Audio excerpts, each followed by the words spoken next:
Friends எல்லாருக்கும் வணக்கம்.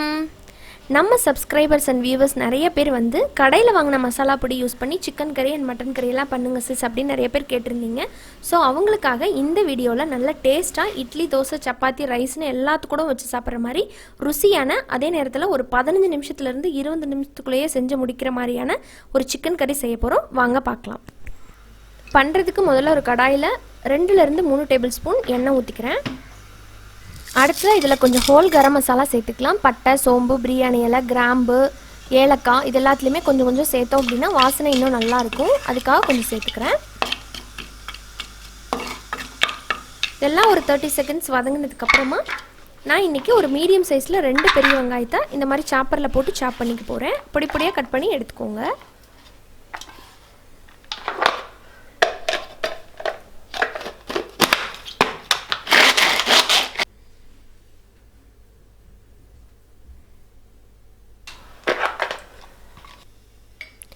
இப்போ இந்த வெங்காயத்தை சேர்த்துட்டு வதக்கி விட்டுறலாம்.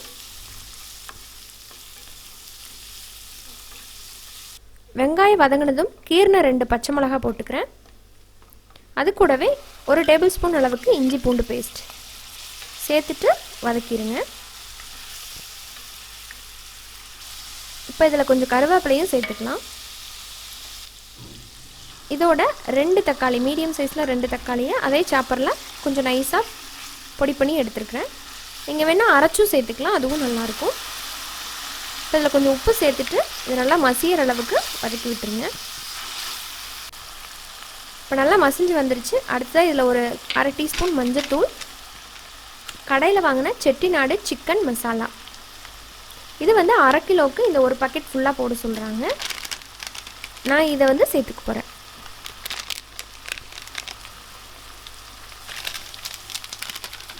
ஒரு பாதி பாக்கெட்டை வந்து இந்த டைமில் போட்டுக்கலாம். போட்டுட்டு ஒரு டைம் கலந்துட்டு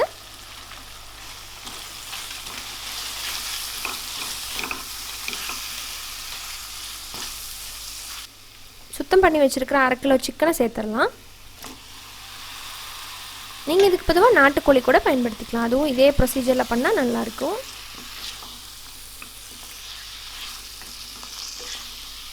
ஒரு டைம் நல்லா மிக்ஸ் பண்ணி விடுங்க. மிச்சம் வச்சுருந்தோம் இல்லைங்களா 1/2 பாக்கெட், அதையும் இந்த டைமில் சேர்த்துட்டு கொஞ்சமாக ட்ரையாக இருக்கிறனால தண்ணி கொஞ்சம் சேர்த்து நல்லா மிக்ஸ் பண்ணுங்கள்.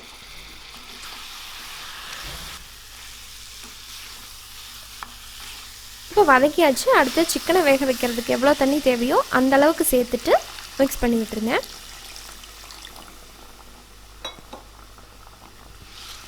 ஒரு பாக்கெட் பவுடர் போடுற மாதிரி தான் இருந்தது, பட் ஆனால் இதில் காரம் வந்து ரொம்ப கம்மியாக தான் இருந்தது.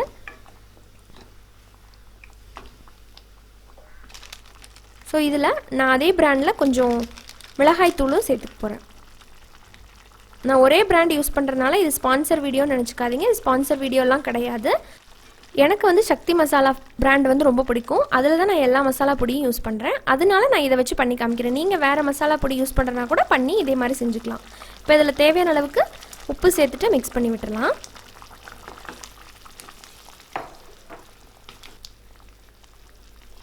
இப்போ மூடி வச்சிடலாம். சிக்கன் வந்து நல்லா வெந்து வரட்டும். இப்போ கரெக்டாக ஒரு 15 நிமிஷத்துக்கு மேலேயே ஆயிடுச்சு. சிக்கன் வந்து வெந்துருச்சு. மிக்ஸ் பண்ணி விட்டு பார்த்தோம் அப்படின்னா சிக்கன் வந்து நல்லா வெந்திருக்கு. இப்போ இந்த டைமில் தேங்காய் நீங்கள் முழுசாக அரைச்சி சேர்க்குற மாதிரி இருந்தாலும் சேர்த்துக்கலாம். நான் வந்து தேங்காய் பால் சேர்த்துக்க போகிறேன். அதை அரைச்சி புழிஞ்சு பால் எடுத்துருக்கிறேன் 1 கப் அளவுக்கு. அதை சேர்த்துட்டு மிக்ஸ் பண்ணி விட்டு போகிறேன். ரொம்ப திக்கான பால் கிடையாது, கொஞ்சம் தண்ணியோட தான் எடுத்துருக்கிறேன். மிக்ஸ் பண்ணி விட்டுட்டு மறுபடியும் மூடி போட்டுடலாம். ஸோ இப்போ பாருங்கள், கரெக்டாக ஒரு 25 நிமிஷத்துக்கு அப்புறமா நம்ம சிக்கன் கறி ரொம்ப அருமையாக நல்ல வாசனையோடு ரெடி ஆகிருக்கு. ரொம்ப சிம்பிளாக கடையில் வாங்கின மசாலா யூஸ் பண்ணி குயிக்காக நம்ம ஒரு சிக்கன் கறி பண்ணியிருக்கிறோம். அடுத்ததாக கொஞ்சம் மல்லி இலை, கருவேப்பிலை போட்டு நீங்கள் ஃபினிஷ் பண்ணிட்டீங்கன்னா பர்ஃபெக்டான நல்ல டேஸ்டியான சிக்கன் கறி ரெடி. நம்ம பொதுவாக செட்டிநாடு சிக்கன் மசாலா வீட்லேயே ரெடி பண்ணியிருக்கோம். அதோட லிங்க் வந்து டிஸ்கிரிப்ஷனில் கொடுத்துருக்கேன், செக் பண்ணிக்கோங்க. இந்த மாதிரி பண்ணுறது பேச்சுலர்ஸ் அண்ட் பிகினர்ஸ்க்கு ரொம்பவே யூஸ்ஃபுல்லாக இருக்கும். டக்குன்னு கடையில் வாங்கி நம்ம பண்ண மாதிரி இருக்கும். ஒரு 15 நிமிஷத்தில் ஈஸியாக நீங்கள் பண்ணிடலாம். ஸோ ட்ரை பண்ணிவிட்டு உங்களோட ஃபீட்பேக் சொல்லுங்கள் எப்படி வந்துச்சுன்ட்டு. இந்த வீடியோ உங்களுக்கு பிடிச்சிருந்ததுன்னா லைக் பண்ணுங்கள், கமெண்ட் பண்ணுங்கள், ஷேர் பண்ணுங்கள். நம்ம சேனல் நிக்கிஸ் கிச்சனை மறக்காமல் சப்ஸ்கிரைப் பண்ணிடுங்க. இன்னொரு இன்ட்ரெஸ்டான ரெசிபியோட மீண்டும் சந்திக்கலாம். அது வரைக்கும் நன்றி, வணக்கம்.